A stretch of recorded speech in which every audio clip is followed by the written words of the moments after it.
In an attempt to make the best of being stuck at home, I will be highlighting some lens and camera combinations, and I'll give you some brief thoughts on them, along with picture samples that I've taken with the combination at home and in the backyard during our stay-at-home order.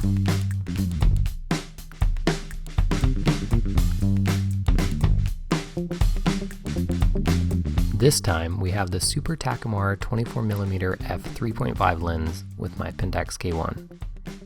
This lens was produced from 1967 to 1971, making it about 50 years old now.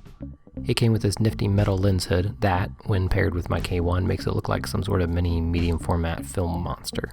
It's very cool, and maybe a little much. Every time I use the 24mm focal length, I am surprised by how much I really love it. As you'll see, I overuse and abuse the close focusing distance for that cool effect of the dramatic space behind the subject expanding. According to some info I got, this lens focuses at about 10 inches, but it feels much closer than that. With this close focusing, you can do some pretty insane perspective shifts where you have a massive backgrounds around a tiny subject. Look at the difference now if I use a telephoto like my 85mm lens.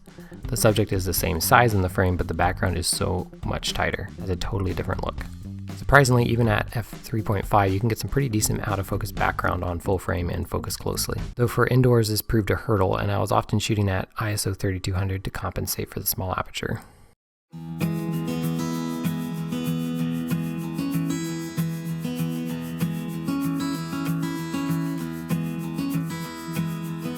Now, a question for you all.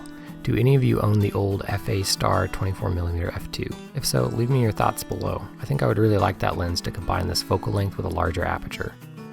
They're hard to find though. Anyway, another note on this lens, for shooting a kid at such a wide angle, I really utilized the articulating screen on the K1, which is the best screen design I've ever used.